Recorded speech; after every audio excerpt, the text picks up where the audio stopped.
होतु ते जय मंगलम् ते।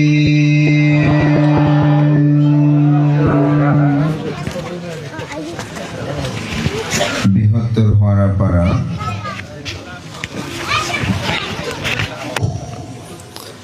সাদঙ্গরকিল গ্রামের এই বিশিষ্ট সদ্যপ্রাণ উপাসক বাবু সঞ্জীবন বড়ুয়া, বকুল বড়ুয়া, শুকুল বড়ুয়া, মিলন বড়ুয়ার পরিবার কর্তৃক তাদের প্রয়াত পিতামাতা জ্ঞাতিগণের মঙ্গলার্থে তাদের নব প্রজন্মদেরকে প্রব্রজা দান এবং কর্ণ অলঙ্কার এই বহুবিধ পুণ্যময় অনুষ্ঠানকে উপলক্ষ করেই আজকের এই মহতি পুণ্যময় বৈকালিক বৈশ্বর্য সহ অষ্টপুরস্কার দান অনুষ্ঠানের সধর্ম আলোচনা সভা সূত্রপাঠ অনুষ্ঠানের পরম শ্রদ্ধেয় সভাপতি বরেণ্য সাংঘিক ব্যক্তিত্ব পাঁচখান বিপুলানন্দ বিহারের প্রতিষ্ঠাতা অধ্যক্ষ অধ্যাপক পরম শ্রদ্ধেয় বিপুলানন্দ মহাতের মহোদয়, অনুষ্ঠানের অন্যতম আশীর্বাদক আমার পরম শ্রদ্ধেয়, যার সাথে আমি পবিত্র চারি তীর্থস্থান দর্শন করা একবার আমার সুযোগ হয়েছিল, আমার পরম কল্যাণ মিত্র পরম শ্রদ্ধেয় বর্ষিয়ান সাংঘিক ব্যক্তিত্ব বদন্ত দেবানন্দ মহাতের মহোদয়, আজকের অনুষ্ঠানের উপস্থিত প্রধান ধর্মদেশক বঙ্গীয় বৌদ্ধ সমাজের আলোকিত সাংঘিক ব্যক্তিত্ব সুদেশক সাধারণানন্দ মহাতের বনবান্তের প্রিয়তম শিষ্য বদন্ত মেত্তানন্দ মহাতের মহোদয়, আজকের এই অনুষ্ঠানের প্রধান জ্ঞাতি, এদেশে স্বধর্ম প্রচার প্রসারে নিবেদিত মহান সাংঘিক ব্যক্তিত্ব, বাঙালি জাতিসত্তাকে বিশ্ব দরবারে প্রতিষ্ঠা করার জন্য যার অগ্রণীয় ভূমিকা ছিল, সে বিশ্ববরেণ্য মহাসংঘনায়ক শ্রী সদ্ধর্ম ভানক বিশুদ্ধানন্দ মহাতের মহোদয়ের যোগ্যতম উত্তরস্বরী পরম শ্রদ্ধেয় শাসনরত্ন সুমিত্রানন্দ মহাতের মহোদয় এবং আজকের যিনি উদ্বোধক সঞ্চালক আমার অত্যন্ত প্রিয় ভাজন তরুণ ভিক্ষু সংঘের একজন আলোকিত সাংঘিক ব্যক্তিত্ব, অত্রবিহারের এই সুযোগ্য বিহারদক্ষ আয়ুষ্মান দেববংশ স্থবির মহোদয়, উপস্থিত আছেন আমার সাথে আজকে এখানে যিনি সাধারণানন্দ মহাতের বনভান্তের একজন প্রিয়তম শিষ্য, যিনি ত্রিপিটকের 60টি গ্রন্থ অনুবাদ করেছেন এবং তার সম্পাদিত গ্রন্থ সহ প্রায় 14টি বই এই সমাজকে উপহার দিয়ে শাসন সদ্ধর্মের প্রভূত কল্যাণ সাধন করে চলেছেন একজন নীরব পণ্ডিত ব্যক্তিত্ব রাহুল স্থবির সহ প্রমুখ মাননীয় মহান সংঘের প্রতি আমার বিনম্র শ্রদ্ধা অর্ঘ্যবন্দনা নিবেদন করছি। আপনাদের সকলের প্রতি আমি মৈত্রী চিত্তে পুণ্যদান ও আশীর্বাদ জ্ঞাপন করছি। আমি অত্যন্ত আনন্দিত এবং পুলকিত এই অর্থেই যে এই গ্রামের রাস্তা দিয়ে আমি অনেকবার আসা যাওয়া করেছি, কিন্তু কোনো সময় এই গ্রামের কোনো অনুষ্ঠানে আমার যোগদান করার সৌভাগ্য হয়নি। আজকে তাহার এই শ্রদ্ধার আহ্বান উপেক্ষা করতে না পেরেই আজকে আসলে আমার এই উপস্থিতি, বিশেষ করে সাতকানিয়া লোহাগড়ার একটি ঐতিহ্যবাহী সে নারী জাতি কমপ্লেক্সে 3 দিন ব্যাপী স্বর্গপুরী মেলাসহ সেমিনার প্রোগ্রাম, সংবর্ধনা সভা, ভারতীয় এবং বাংলাদেশের 2 উপসংরাজকে সংবর্ধনা অনুষ্ঠান ছিল এবং আজকে সেটার সমাপন সময়। আমি দুপুর 12টা শেষ করেই এখান থেকে আসলে এসেছি, বিশেষ করে এই অনুষ্ঠানে যোগদান করার জন্য। আমি অত্যন্ত আনন্দিত, বিশেষ করে এই অর্থ অঞ্চলের ভিক্ষু সংঘ যেভাবে আমাকে শ্রদ্ধা অর্ঘ্য নিবেদন করেছেন তার জন্য আমি কৃতজ্ঞতা জানাই। আপনাদের সকলের প্রতি কৃতজ্ঞ চিত্তে পূর্ণদান ও আশীর্বাদ জ্ঞাপন করছি। এই গ্রামেরই বরেণ্য ব্যক্তিত্ব, বাংলাদেশ বৌদ্ধ কৃষ্টি প্রচার সংঘের নবনির্বাচিত সাংগঠনিক সম্পাদক, আমার জন্মতীর্থের একেবারে কাছে বলা যায় গাছবাড়িয়া সরকারি কলেজের যিনি উপাধ্যক্ষ ডক্টর সুব্রত বড়ুয়া মহোদয়, তিনি এখানে তার প্রারম্ভিক বক্তব্যে তিনি যেভাবে আমাদেরকে প্রশংসিত করেছেন তার জন্য কৃতজ্ঞতা জানাই। ধর্মপ্রাণ প্রিয় উপাসক উপাসিকা বিন্দু, যদিও আমাকে মিলনবাবু বলেছিলেন মানতে একক ধর্মদেশনার বিষয়ে, তো এখন একটা সৌভাগ্য হলো আমার, সেটা হচ্ছে প্রধান অতিথি হিসেবে বেশি কথা বলতে হবে না। আমাদের মেত্তা বংশ ধর্মদেশনাটা করতেন, আমি প্রধান অতিথি হিসাবে বক্তব্য দেওয়ার প্রয়াস চিন্তা ছিলাম, কিন্তু উপস্থাপক দেববংশ খুবই বুদ্ধিমান, তিনি বলছেন ধর্মদেশনা সহ প্রধান অতিথির বক্তব্যটা রাখবেন। তাতেই সুযোগ হলো কিছু ধর্ম কথা বলার। মহাকারণিক তথাগত বুদ্ধির সময়কালে যেতবন বিহারে একজন ভিক্ষু উঠতে বসতে চলতে সব সময় সেই অহসুখ অহসুখ অহসুখ করত। খেতে গেলে অহসুখ, শুইতে গেলে অহসুখ, হাঁটতে গেলে অহসুখ, এরকম করত। অন্যান্য যারা পৃথকজন ভিক্ষু, পৃথকজন বলতে কি বুঝায়? বুদ্ধ ধর্ম দর্শনে পৃথকজন হচ্ছে 2 প্রকার। একটা হচ্ছে কল্যাণ পৃথকজন, আর একটা হচ্ছে অন্ধ পৃথকজন। আমরা প্রথমে বুঝি পৃথকজন বলতে যিনি শ্রোতাপত্তি স্থগিতাগামী অনাগামী অরহৎ মার্গ জ্ঞান লাভ করে নাই তাকে বলা হয় পৃথকজন। আবার পৃথকজনের মধ্যে হচ্ছে 2 প্রকার। যারা কোনো ঐশিক শক্তি দ্বারা নিয়ন্ত্রিত, চতুরার্য সত্য, আর্যাষ্টাঙ্গিক মার্গ, নির্বাণ এগুলোকে বিশ্বাস করে না অনুভেদ জ্ঞানে। বিশ্বাসটা বৌদ্ধ ধর্ম দর্শনের 2 প্রকার। একটা হচ্ছে অনুভেদ জ্ঞান, আর একটা হচ্ছে প্রতিভেদ জ্ঞান। অনুভেদ জ্ঞান কি? জন্ম দুঃখ, জরা দুঃখ, ব্যাধি দুঃখ, মরণ দুঃখ, অপ্রিয় সংযোগ দুঃখ, প্রিয় বিয়োগ দুঃখ, যাহা চায় তাহা না পাওয়ার দুঃখ, সংক্ষেপে পঞ্চ উপাদান স্কন্ধ দুঃখ, এই আর্য সত্য সম্পর্কে যার প্রাথমিক ধারণা আছে। দ্বিতীয় হচ্ছে এই দুঃখের কারণ আছে। সেই কারণ কি? কামতৃষ্ণা, ভবতৃষ্ণা, বিভাবতৃষ্ণা। এই দুঃখের নিরোধ কামতৃষ্ণা, ভবতৃষ্ণা, বিভাবতৃষ্ণা নিরোধ হলে দুঃখ নিরোধ হবে। এটা তৃতীয় সত্য।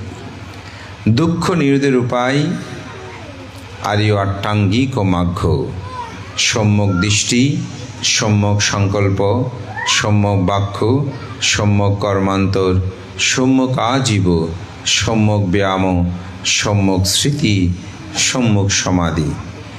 এই 4টি আর্য সত্য সম্পর্কে যার জ্ঞান রয়েছে, প্রাথমিক জ্ঞান, এবং সেগুলোকে বিশ্বাস করে, সেগুলোকে প্রতিনিয়ত আচরণ করে বিমুক্তি লাভ করার জন্য যার প্রচেষ্টা থাকে তাকে বলা হয় কল্যাণ পৃথকজন। আর যিনি এগুলো বিশ্বাস করে না, কোনো ঐশিক শক্তির উপর নির্ভরশীল, তিনি খাওয়ায়, চলায়, পড়ায়, এরকম চিন্তা করেই।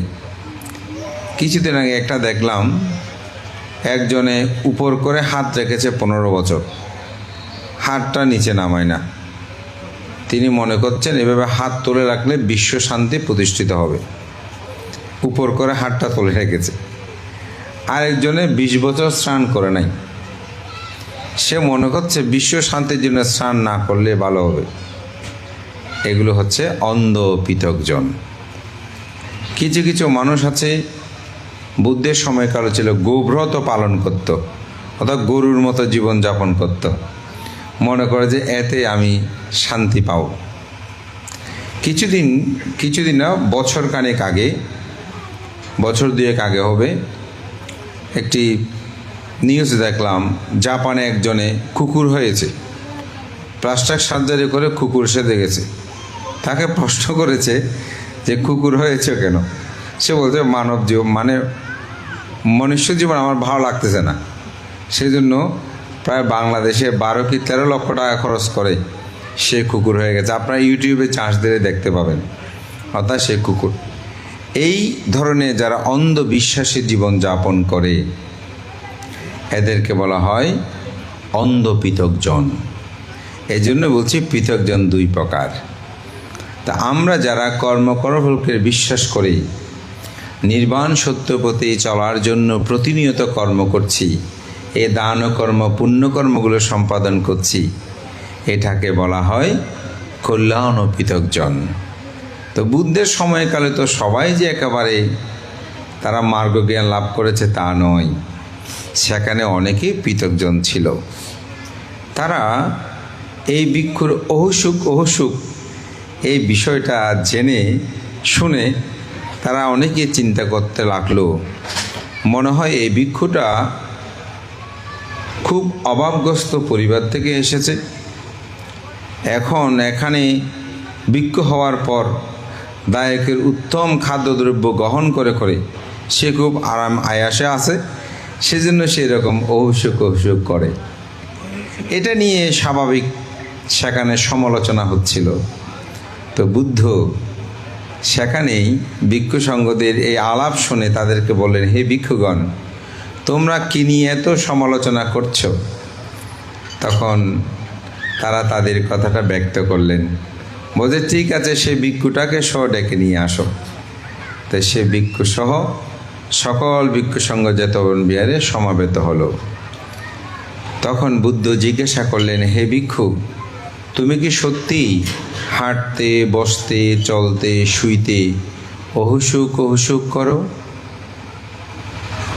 তো ভিক্ষুটা বললেন, তথাগত বুদ্ধগণ কিছু কিছু বিষয়ে জেনেও প্রশ্ন করেন, ধর্মকথা উত্থাপন করার জন্য প্রশ্ন করেন।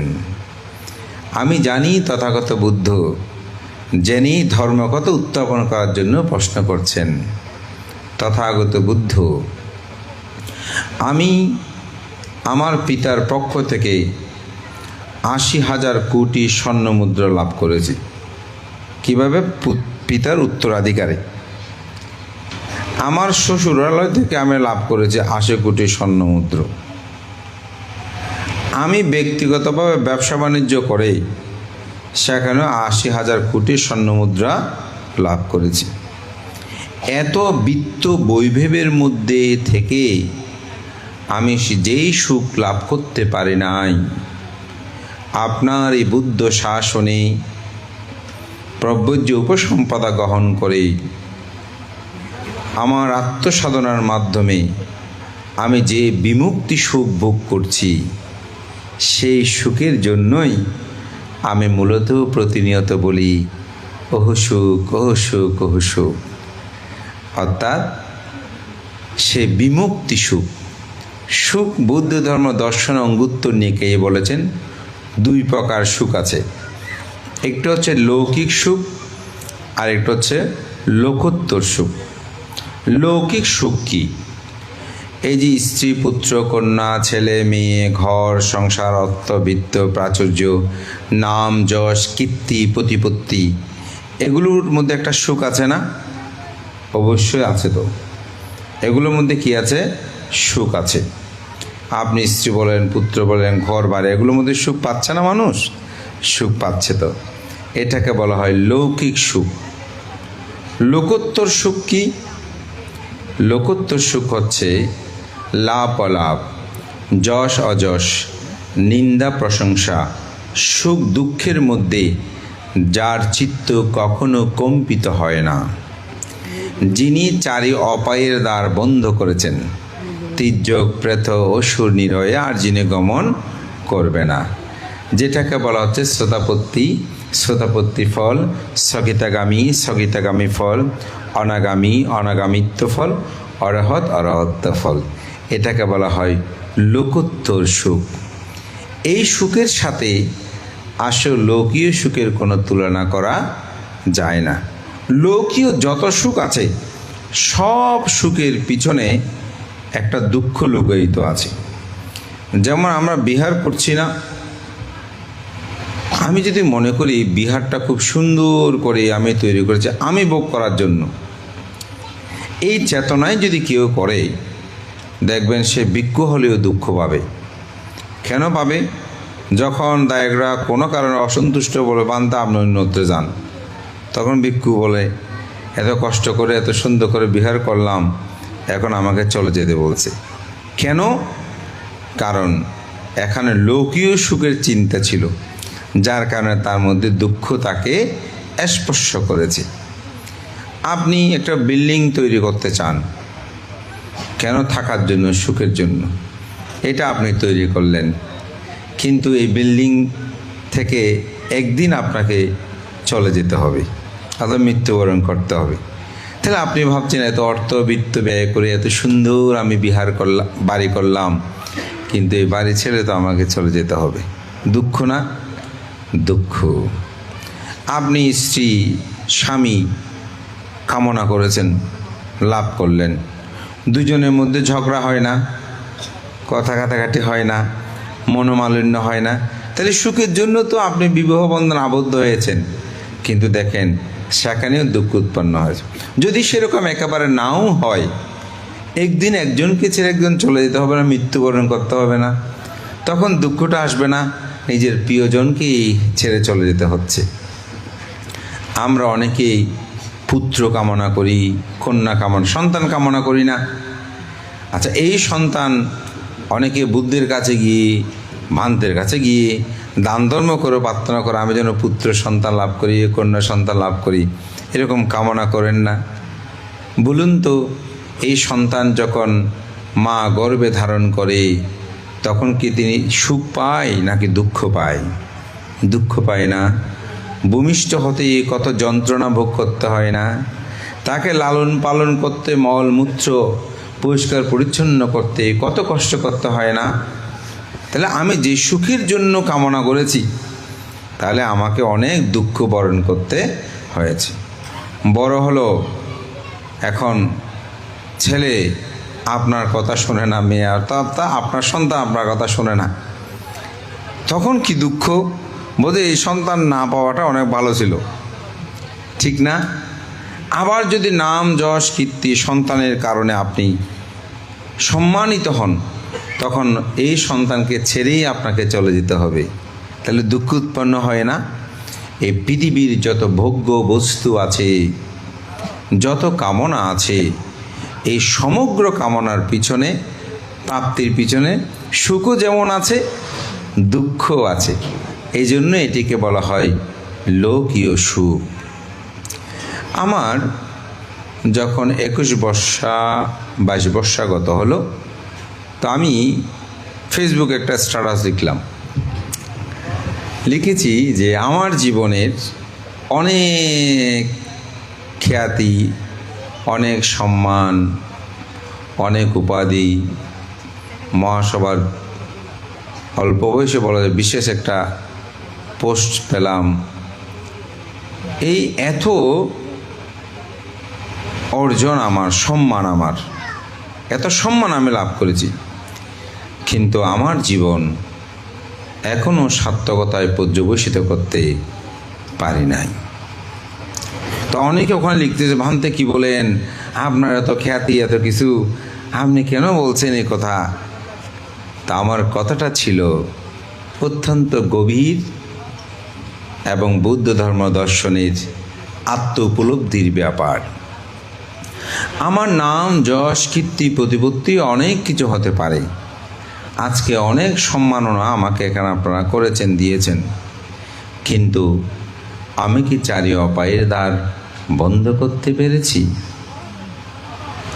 বুদ্ধ বলছেন, যিনি চারি অপায়ের দ্বার বন্ধ করতে পারে নাই, একটি লাঠিকে উপরে নিক্ষেপ করলে লাঠির কোন অংশটা মাটিতে পড়বে প্রথমে সেটা যেমন কেউ বলতে পারে না, ঠিক যে মানুষ চতুরার্য সত্যকে একবারও প্রতিভেদ জ্ঞানে দর্শন করতে পারে নাই, অর্থাৎ শ্রোতাপত্তির ফলে প্রতিষ্ঠিত হয় নাই, সে মানুষ মৃত্যুর পরে কোথায় যাবে এটি কেউ তা বলতে পারবে না। এজন্যই পৃথিবীতে আপনার যত অর্জন লৌকিকভাবে, লৌকিকভাবে আপনি সার্থক অমুক এরকম বলতে পারেন, এত সুন্দর আয়োজন করেছে, মা বাবাকে পূজা করেছে, স্ত্রী পুত্রকে মানুষ করছে, আমি টাকা পয়সা অর্থের কোনো অভাব নাই, গৃহী জীবনে এটা আপনি আপনার অর্থেই সার্থক বলতে পারেন। কিন্তু বুদ্ধ ধর্ম দর্শনে লোকোত্তর অর্থে সার্থক বলছে যখন আপনি শ্রোতাপত্তি ফল লাভ করবেন। তবে করণীয় কর্তব্য শেষ নয়, অর্থাৎ কাজ শেষ হয় নাই। শ্রোতাপত্তি লাভ করলেও কাজ শেষ হবে না। ওদের কাজ কখন? সকিতগামী হলেও কাজ শেষ হবে না, অনাগামী হলেও কাজ শেষ হবে না। যখন অরহত হবে তখনই আপনার কাজ শেষ হবে। তো বুদ্ধ ধর্ম দর্শনেই এই জন্যই এই দুটি সুখের কথা বলেছেন। একটা হচ্ছে লৌকিক সুখ, আর একটা হচ্ছে লোকোত্তর সুখ। বুদ্ধ লৌকিককে সুখ বলেনি তা না, সুখ বলেছেন, তবে এই সুখের চেয়েও উত্তম সুখ হচ্ছে কি? লোকোত্তর সুখ। তো বুদ্ধের সময়কালে ভিক্ষু মূলত তার লোকোত্তর সুখের আত্মপ্রসাদেই তিনি বলতেছিলেন, ও সুখ, ও সুখ, ও সুখ।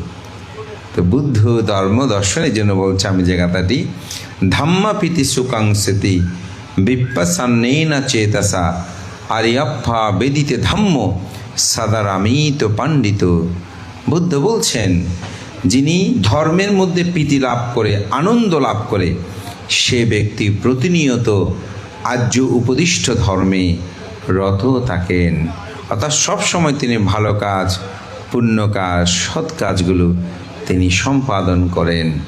আর্য বলতে এখানে সে মার্গ জ্ঞান লাভকে বোঝানো হয়, তাদের যে দিক নির্দেশনা সে পথেই চলেন। তো সুতরাং আমাদের প্রথম বুদ্ধ হলে তাদের আসলে মূলত কর্তব্য কর্মের বিষয়টা করে কি? সেটা হচ্ছে নির্বাণ সাক্ষাতের জন্য আমাদের জীবনকে পরিচালিত করা। এখন নির্বাণে কেন যাব? নির্বাণে যাওয়ার কারণ কি?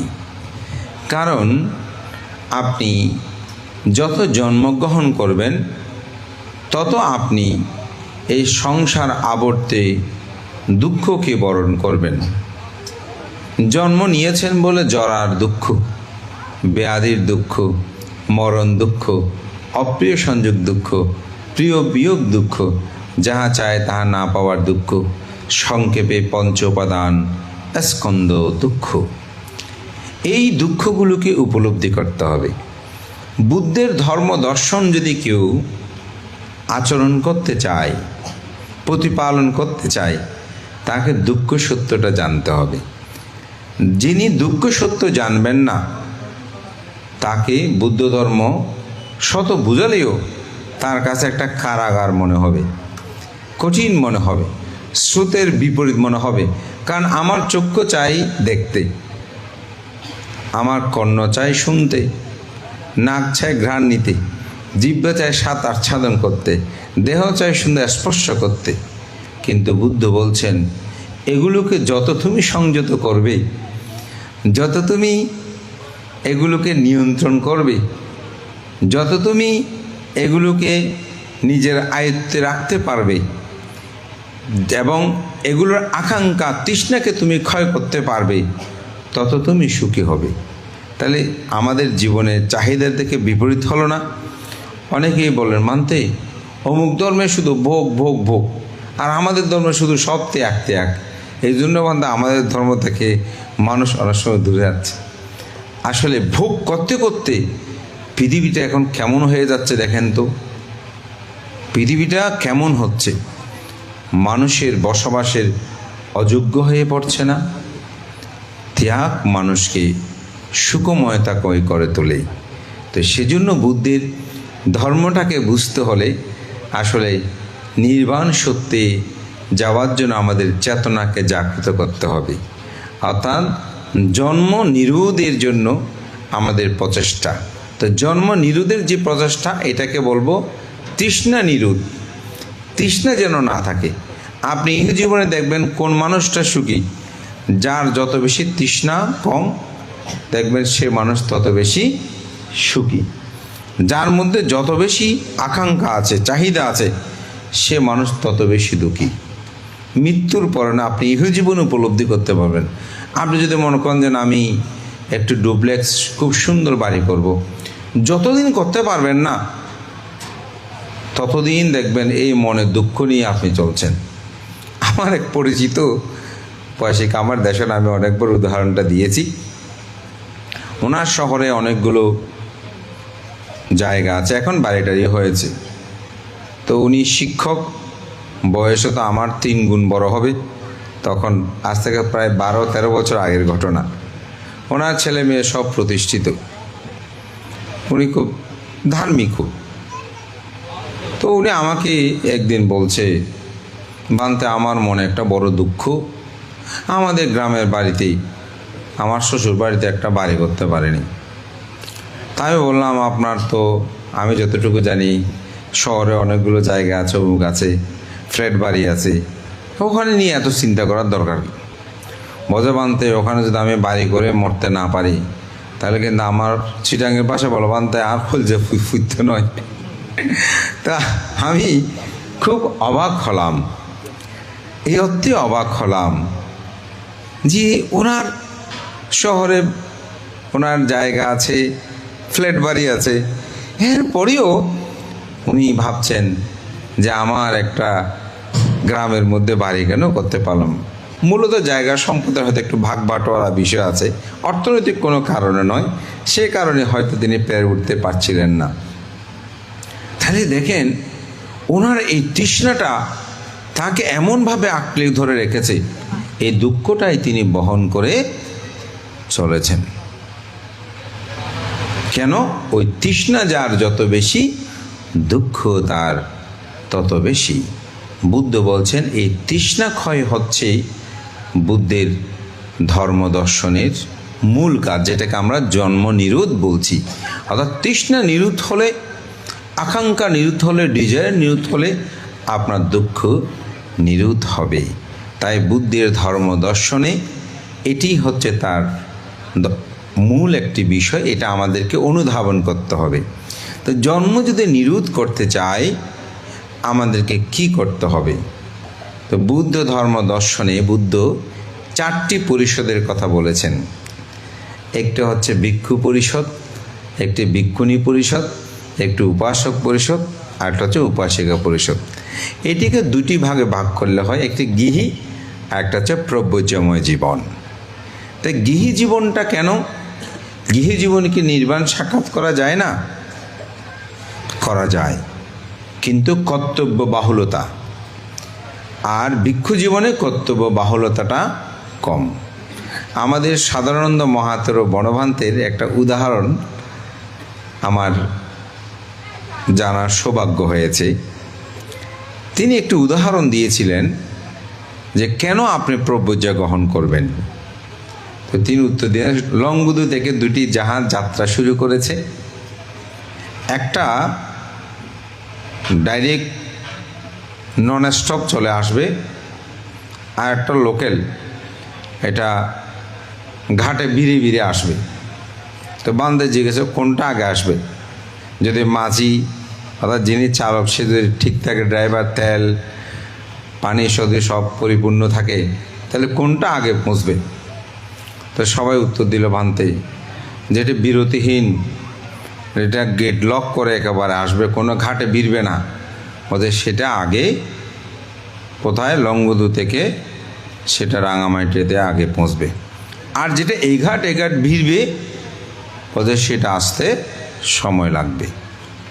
ঠিক প্রব্রজ ধর্মটা হচ্ছে সে বিরতিহীনের মতন, আর গৃহী জীবনটা হচ্ছে ওই লোকাল যে স্টিমার বা লঞ্চটা আসবে সেটার মতন। কেন?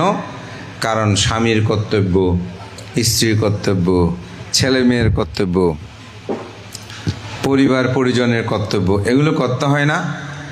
একটা উদাহরণ দিয়ে বলি, আমাদের উপাসিকারা যখন বিহারে যায়, তো বিহারে যাওয়ার সময় যদি উপাসক না যায়, তাহলে উপাসকের খাওয়া দাওয়ার কী কী সেগুলো ঠিক করতে হয়। ছেলেমেয়েরা যদি স্কুলে যায় তাদের কাজকর্মগুলো ঠিক করতে হয়। আবার এমনকি শ্বশুর শাশুড়ি বয়বৃদ্ধ থাকলে তাদেরকেও দেখভাল কর্মগুলো ঠিক করতে হয়। গরু ছাগল তো এখন নাই, গরু ছাগল যদি থাকে সেগুলো ঠিকঠাক করতে হয়। যাওয়ার সময় পাশের বাড়ির যে আছে তাকে যদি না ডাকেন তাতেও বিপদ আছে, তাহলে তাকেও ডাকতে হবে। তাহলে কতগুলো ঘাটে আপনাকে বিত্ত হয়েছে। আর যখন আপনি রাতের 12টা বাজে বলেন, 10টা বাজে বলেন, বিহারের বানতে মুক্ত একটু অসুস্থ, আপনি একটু সূত্রপাঠ করার জন্য আসলে ভালো হয়। আয়ের এই অতটুকুতেই কাপড় চোপড় অত রুমটা করেই 1 মিনিটও লাগে না, বের হয়ে চলে যাচ্ছে। কোনো ব্যক্তি যদি মনে করে যে না আমি এইরকম বিহার নিয়েও থাকবো না, বন জঙ্গলে যেখানে ইচ্ছে সেখানে থাকবো, তাহলে দেখেন সে যেখানে ইচ্ছে সেখানে থাকতে পারে, অর্থাৎ তার কর্তব্য বাহুল্যতা খুব কম। আমরা হয়তো বিভিন্ন সংগঠন বিভিন্ন কিছু করছি, কিন্তু না করলে আমাকে কেউ বাধ্য করতে পারবে না যে আপনাকে এটা করতে হবে। কিন্তু আপনাদেরকে বাধ্য। স্ত্রী যদি বলে আমাকে ভরণ পোষণ না করবে, দেখবেন এখানে থানা পুলিশ আপনাকে দৌড়াবে। পুত্রকে যদি ঠিকমতো ভরণ পোষণ না করেন, পুত্র আপনাকে পিতেও ডাকবে না, ঠিক না? তাহলে আপনি বাধ্যগত, কিন্তু একজন প্রব্রজিত সে বাধ্যগত নয়। এই জন্যই তাকে বলছে আকাশে উন্মুক্ত পাখির মতো একজন প্রব্রজিতের জীবন আদর্শন। যার কারণে যদি আপনি দুঃখ থেকে মুক্তি লাভ করতে চান, এই প্রব্রজ্য অবলম্বন করাটা অতীব গুরুত্ববহ। এবং দুঃখ মুক্তির যে উপায় আর্যাষ্টাঙ্গিক মার্গ, এটি গৃহী জীবনে প্রতিপালন করাটা সহজ নয়, কিন্তু ভিক্ষু জীবনে প্রতিপালন বা প্রব্রজ্য জীবনে সম্ভব। তবে আপনারা যখন ব্রহ্মচর্য গ্রহণ করেন, বিশেষ করে অষ্টশীল গ্রহণ করেন, তখন যদি সঠিকভাবে আর্য উপসদশীল যদি প্রতিপালন করেন, সেখানে নিগ্রন্থ গোপাল উপসদ আছে, তার মধ্যে যদি আপনি আর্য উপসদশীল গ্রহণ করেন, তখন কিন্তু আপনি এই আর্যাষ্টাঙ্গিক মার্গপথে আচরণ হয়। তো যার কারণে প্রব্রজ্যতা আসলে খুবই গুরুত্ববহ। মিলন্দ প্রশ্নেও রাজা মিলন্দ নাগসেনকে প্রশ্ন করেছেন, ভান্তে সবাই কি জন্য প্রব্রজ্য গ্রহণ করে, আপনি কি জন্য প্রব্রজ্য গ্রহণ করেছেন, প্রশ্ন করেছে। তখন তিনি বললেন, কেউ চোর হতে, ডাকাত হতে, বিভিন্ন রোগ ব্যাধি হতে, দারিদ্রতার কারণে অর্থাৎ খেতে পাচ্ছে না, এই অর্থে অনেকে প্রব্রজ্য গ্রহণ করে। আর কেউ নির্বাণের জন্য প্রব্রজ্য গ্রহণ করে, বিবিধ কারণে প্রব্রজ্য গ্রহণ করে। বলছে আমি প্রব্রজ্য গ্রহণ করেছিলাম যে সময়, সে সময় আমি নির্বাণ কি জানতাম না। আমি বুদ্ধ ভিক্ষুদের দেখে তাদের পাণ্ডিত্য অর্জন করার জন্য আমি প্রব্রজ্য গ্রহণ করেছিলাম। পরবর্তীতে আমি জানতে পেরেছি আসলে প্রব্রজ্যার মূল লক্ষ্য হচ্ছে নির্বাণ সত্যকে উপলব্ধি করা, বিমুক্তি লাভ করা। তো সে অর্থে আসলে প্রব্রজ্যা এটি খুবই গুরুত্ববহ। এখন আমাদের মিলনবাবু তার যে সন্তানগণকে প্রব্রজ্য প্রদান করেছেন, বান্তে তারা কি নির্বাণ সাক্ষাৎ করতে পারবেন, বা তাদের প্রব্রজ্যটা কি যথার্থ হবে? হ্যাঁ, ওই যে বললাম বিবিধ কারণে প্রব্রজ্য গ্রহণ করে, এটি হতে পারে।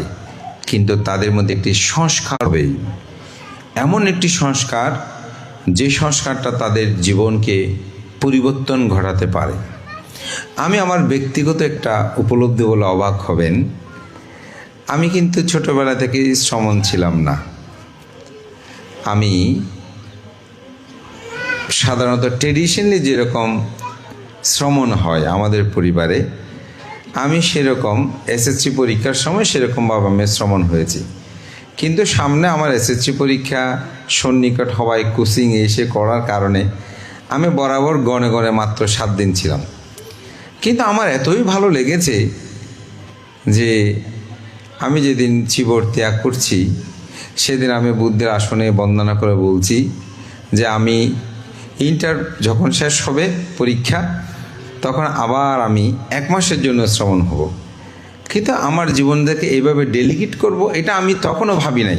দেখেন, তখন আমি এরকম করে প্রার্থনা করে চিবর্ত ত্যাগ করে আমার গৃহী জীবন আমি চলে এসেছি। কিন্তু পরবর্তীতে আমি ইন্টার পরীক্ষা দেওয়ার পর আমার মন মানসিকতা পরিবর্তন হলো, শাসন সদ্ধর্মের জন্য নিবেদিত হওয়ার চেতনা আমার উৎপন্ন হলো। আজকে 25 বছর আমার জীবনের চলমানতা। আমার কেন জানি মনে হয় এই 7 দিনের পুণ্যের চেতনাটায় আমাকে এই পথে এখনও আমার জীবনকে উৎসর্গিত করার শক্তি, প্রেরণা, পুণ্য আমাকে দিয়ে যাচ্ছে। সেজন্যই আসলে এই 7 দিনের শ্রমণ হওয়া, যদিও এটা ঐতিহ্যগতভাবে মাতা পিতার করণীয় কর্তব্যভাবে করে, আমি মনে করি এটি আমাদের উচিত। আমাদের অনেক ভিক্ষু সংঘের জীবন আদর্শন যদি আপনি দেখেন, অনেকে থাকার জন্য আসেনি, এমনি গণপ্রভু যে হচ্ছে ওখানে হয়েছে, চিবর আর ত্যাগকরণী থেকে গেছে, জীবনটাকে উৎসর্গিত করেছে। এজন্য বিমুক্তি লাভের জন্য, দুঃখ থেকে মুক্ত হওয়ার জন্য এই প্রব্রজ্যটা অতীব গুরুত্ববহ। আপনাদের সন্তানগণকে আমি মনে করি মা বাবার কর্তব্য কর্মে এটি সম্পাদন করা উচিত। আজকে মিলনবাবু তিনি তার সন্তানগণকে সেই কর্তব্য কর্মটা সম্পাদনের নিমিত্তে এই সুন্দর যে আয়োজন, তাই আমি বলবো দুঃখ থেকে যদি আমরা বিমুক্তি লাভ করতে চাই, অবশ্যই আমাদেরকে নির্বাণ সাধনায় নিজেকে নিরত রাখতে হবে। বুদ্ধির যে আর্যষ্টাঙ্গিক মার্গ, যেটাকে সংক্ষেপে বলছে শীল সমাধি প্রজ্ঞা, এটির আচরণ আমাদেরকে করতে হবে। এবং সেজন্য বহু কিছু করতে হবে, আমি বলবো না। কায়কে সংযত করবেন, বাক্যকে সংযত করবেন, মনকে সংযত করবেন। এই ত্রিধারকে যদি সংযত করা হয়, সে জীবনটা হয় সুন্দর। আমরা যারা ভিক্ষু সংঘ আছি, আমি বলবো আমাদের জীবন দর্শন আমি দেখেছি, যে ভিক্ষুর কায়টা সংযত, বাক্যটা সংযত, মন তো কেমন আমরা জানি না, কিন্তু সে ভিক্ষুর জীবনাচরণ দেখে মানুষ শ্রদ্ধায় নুয়ে পড়ে। তাকে অর্ঘ্যের বেদিমূলে রেখেই আমি বলবো দান ধর্ম পুণ্য কর্মগুলো সম্পাদন করে। তাই প্রব্রজ্য বুদ্ধ ধর্মদর্শন এটা অতি গুরুত্বপূর্ণ, এটি সন্তানগণ শিক্ষা দেওয়া দরকার। এবং সবাইকে বলবো আপনাদের সন্তানগণকে সকাল সন্ধ্যা দুবেলা একটু বন্দনা করাবেন, তাদেরকে নৈতিক শিক্ষাগুলো প্রদান করবেন, বয়োজ্যেষ্ঠকে সম্মান করার শিক্ষাগুলো দেবেন। বিশেষ করে ভিক্ষু সংঘদেরকে দেখলে শ্রদ্ধা সম্মান গৌরব প্রদর্শন করবেন। ভিক্ষু সংঘদের সমালোচনাগুলো ছেলে মেয়েদের সামনে করবেন না। আমাদের মা বাবাদের কিছু স্বভাব, অমুক বান্তে এবং অমুক সমুক এরকম করে তাদের সামনে সমালোচনা করে। আপনি যদি প্রকৃত একজন কল্যাণকামী হন, ভিক্ষু সংঘ দোষ করলে চুপ করে থাকবেন, এটা বুদ্ধ বলে নাই। বুদ্ধ গৃহীদের 10 উপাসক উপাসিকা গুণের মধ্যে বলছে শাসনের পরিহারমূলক কিছু দেখলে তার প্রতিকারের ব্যবস্থা করা। আপনাকে সেটা বলতে হবে। বলবেন যে কিভাবে? ওই ভান্তে যে দোষটা যখন দেখেছেন তখন, অথবা পরে গিয়ে ভান্তে এই জিনিসটা আমি দেখেছি, আপনার কাছে ক্ষমা চেয়ে বলছি, এটা বোধহয় ঠিক হয়নি। যদি তিনি না শোনে কি করবেন? পারাশুদ্ধ নিয়ে ওই ভান থেকে কীভাবে বিহার থেকে ত্যাগ করবো এই চিন্তা করবেন না। ওনার গুরু আছে, গুরুকে বলবেন। গুরুও যদি না শোনে, আমাদের ভিক্ষু সংস্থাগুলো আছে, ওখানে গিয়ে তবুও সমালোচনা অমুক সমুখ করে জর্জরিত করবেন না। তাতে নিজের প্রজন্মদেরও তারা সুশিক্ষা লাভ করতে পারে না, শাসনের প্রতি তাদের শ্রদ্ধার পরিহানিও ঘটে। তো সেজন্য আমি বলছি, এই আজকালকার সময়কালে এই যে বয়োজ্যেষ্ঠকে সম্মান করা, তাদেরকে শ্রদ্ধা করা, এগুলো আমাদের ছেলেমেয়েরা এখন অনেকটা পিছিয়ে পড়ছে। তাদেরকে এই কার সাথে কীরকমভাবে কথা বলবে, কাকে কি ডাকবে, এই শিক্ষাগুলো আমাদেরকে দিতে হবে। এবং এমনকি দুর্ভাগ্য, আপনাদের বিবাহ বিভিন্ন সামাজিক অনুষ্ঠানগুলোতে আপনার ছেলে মেয়েদেরকে নিয়ে যান না। গেলেও সঙ্গদান উন্মুখে গেলে অনেক সময় দেখা যায় তারা পিছনে গিয়ে বসে মোবাইল নিয়ে নড়াচড়া। আপনারা বুড়ো বুড়ি কতগুলো সামনে এসে বসেন, বিহারে তারা যাচ্ছে না, ছেলে মেয়েদেরকে নিয়ে যাচ্ছেন না। গেলেও তারা মেলা শালায় দূরতেছে, আপনার বসে বুড়ো বুড়ি চলে যায়। তারা কিছুই জানে না। বান্ধবদের সামনে আসলে টির কাঁপতে থাকে, কারণ বান্ধবদের কীভাবে পরিবেশন করবে, কেমন করবে, নিয়ম জানে না যে। তো এই শিক্ষাগুলো আমাদের দেওয়াটা খুব দরকার। যদি আপনি সন্তানকে সঠিক শিক্ষা প্রদান না করেন, তাহলে বলবো আপনাদের জীবনটা অন্ধকারে যাবে। আপনাদের ছেলে মেয়েদেরকে আপনাদের সুনাম সুযশ সব কিছু বিনষ্ট হয়ে যাবে। তাদেরকে সঠিক পথে আনতে হলে মা বাবাদেরও জ্ঞানময় চিন্তা করতে হবে। তাদেরকে কিভাবে সঠিক পথে আনা যায় সেই চিত্ত চেতনাও তাদের মধ্যে রাখতে হবে। তো আমি তার একটা উদাহরণ দিয়ে আমার ধর্মদেশনা শেষ করব। বিশেষ করে মিলনবাবু একটু বলেছিলেন ভান্তে ছেলে মেয়েদেরকে কর্তব্য সময় একটু বলবেন। তো আমি সেজন্যই বলছি, মা বাবারা কি করবেন সন্তানগণকে রক্ষা করতে, কিছু কর্তব্য আছে। শুধু ছেলে মেয়েরা মা বাবাকে পূজা করবে, অমুক করবে, সমুক করবে, তারা মারা গেলে মুখাগ্নি করবে, তাদের জন্য এরকম বড় বড় সঙ্গদান করবে, শুধু এটা নাই, ছেলে মেয়েদের প্রতিও মা বাবার কিছু কর্তব্য আছে। তাদের মধ্যে আজকে যে প্রভুজি নিয়েছে একটা কর্তব্য। আরটা হচ্ছে ছেলে মেয়েরা যদি অসৎ পথে যায়, তাদেরকে সৎ পথে আনার জন্য প্রচেষ্টা। তাদেরকে বিবিধ শিল্প শিক্ষা প্রদান, অর্থাৎ তারা যাদের চলতে পারে সেরকম হাতের বিদ্যা, আমরা যেটা বলি লেখাপড়া, এগুলো শিক্ষা প্রদান করা। তাদের যে উত্তরাধিকারের সম্পদ পাবে সেই সম্পদগুলো যথাযথভাবে ভাগ বিন্যাস করে দেওয়া। অনেক সময় এক ছেলেকে বেশি, এক ছেলেকে কম, এক মেয়েকে দিলাম আপনাকে দিলাম, এরকম সমস্যার সৃষ্টি হয়। এগুলো যেন না করা। তা আমি যেটা বলছি, বুদ্ধের সময়কালে একটা উদাহরণ দিয়ে আমার দেশনা শেষ করছি। যে আপনারা শুনেছেন বা জানেন, বুদ্ধের সময়কালে একজন উপাসক রত্ন ছিল, যার নাম ছিল অনাথপেণ্ডিক শ্রেষ্ঠী। এই অনাথপেণ্ডিক শ্রেষ্ঠী একটা পুত্র ছিল, যার নাম ছিল কালো। তো তার নাম যেমন কালো, জীবনাচরণ ছিল কালো। অর্থাৎ সে প্রতিনিয়ত মদ, নারী, গান, বাদ্য বাজনা এগুলো নিয়ে সে মগ্ন থাকত। তো অনাথপেণ্ডিক শ্রেষ্ঠী চিন্তা করছেন, আমি যেতবন বিহার দান করলাম, প্রতিদিন আমি অনাথদেরকে দান করি, প্রতিদিন 500 ভিক্ষু সংঘকে আমি পিণ্ড দান করি, কিন্তু আমার সন্তান তো আমার কথা শোনে না। সে প্রতিনিয়ত আমার কাছে এসে জ্বালাতন করে, টাকা পয়সা নিয়ে গিয়ে সে নারী, মদ এগুলো নিয়ে প্রতিনিয়ত মগ্ন থাকে। এতে তো তারও জীবনও শেষ, আমারও সম্মান শেষ। তো একদিন পুত্র ওই টাকা নিতে এসেছে যখন পুত্রকে বলছে, বাবা তোমাকে আমি 500 কাহন দেব। সাহিত্যে তখন 500 কাহন বা 500 টাকা ধরেন, বা 500 স্বর্ণ মুদ্রার কারণে কাহন বলছে। তোমাকে 500 টাকা দেব, তবে আমার একটি সত্য আছে। কি সত্য? বলছে যেতবন বিহারে অষ্টমী অমাবস্যা পূর্ণিমাতে সেখানে লোকসমাগম বুদ্ধ ধর্ম দেশনা করে। তুমি যদি এই সর্বরাত্রি তো সেখানে ধর্ম দেশনা হবে, তুমি যদি সেখানে গিয়ে রাতটা অতিবাহিত করে আসো, এক রাত থাকলে হবে, তোমাকে 500 টাকা আমি দিয়ে দেবো। তো ছেলে খুব খুশি হলো যে বাবার থেকে 100-200 টাকা নিতে এত কথা শুনতে হয়, বকাঝকা শুনতে হয়, এত বিরক্ত কথাবার্তা আমাকে মেনে নিতে হয়। সুতরাং যখন একটা রাত যেতন বিহারতে এমনি ঘুরে আসলে মানুষজন দেখবো, তাতেও যদি 500 টাকা পেয়ে যায় মন্দ হয় না। ওদের ঠিক আছে দেবে তো? বলে যে হ্যাঁ অবশ্যই দেব। তো যেতবন বিহারে গেলেন, বুদ্ধ তো তখন সর্বরাত্রি ধর্মদেশনা করতেন, ধর্মীয় কথাবার্তা বলতেন। তো তিনি গিয়ে বুদ্ধের ধর্ম কথা শুনতেছে না, সে মূলত মানুষজন দেখতেছে। বিহারে সবাই ধর্ম কথা শুনতে যায়, দেখেন না এদিক সেদিক ঘুরে, সেও এদিক সেদিক ঘুরতে ঘুরতে কখন বোর হবে এই চিন্তায় মগ্ন। যখনই বোর হলো, বাড়িতে আর চলে আসছে।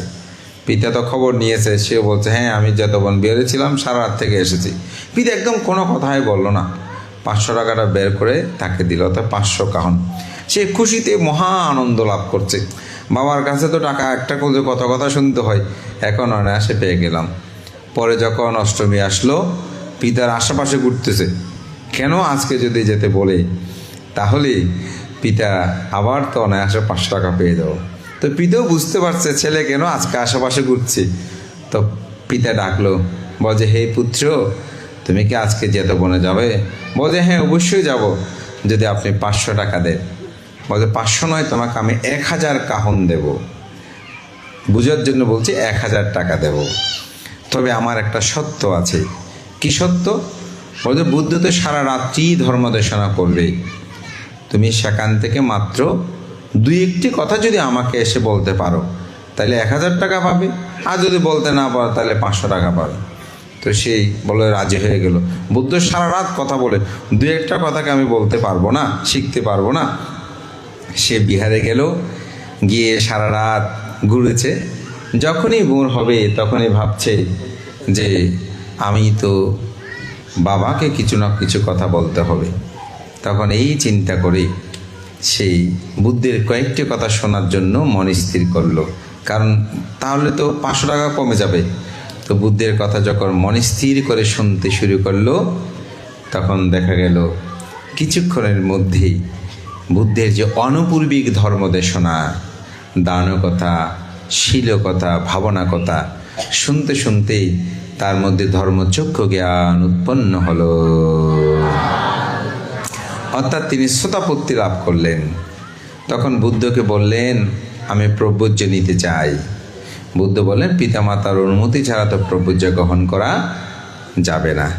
তখন সেই বুদ্ধের সাথে পিছু পিছু হয়ে যাত্রা শুরু করলো।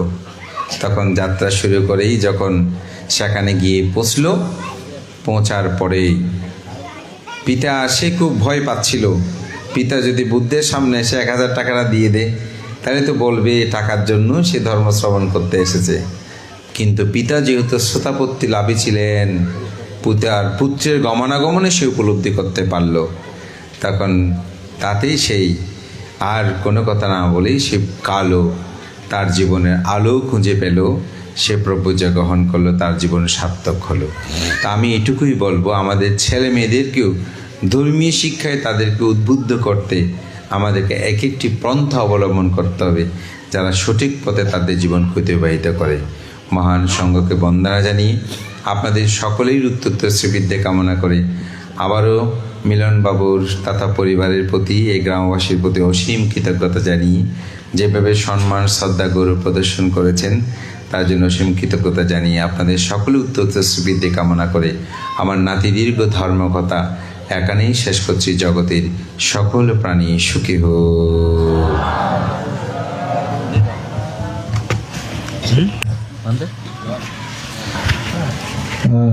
কৃতজ্ঞতা বন্দনা নিবেদন করছি পরম শ্রদ্ধেয় প্রধান অতিথি মহোদয় ভান্তের প্রতি। এবারে প্রধান সধর্মদেশকে সধর্ম দেশনা প্রদান করার জন্য বন্দনার প্রার্থনা জানাচ্ছি বিশিষ্ট ধর্মপতি পরম শ্রদ্ধেয় বংশ মহাদেব মহোদয়কে বন্দনার প্রার্থনা জানাচ্ছি সধর্ম দেশনা প্রদান।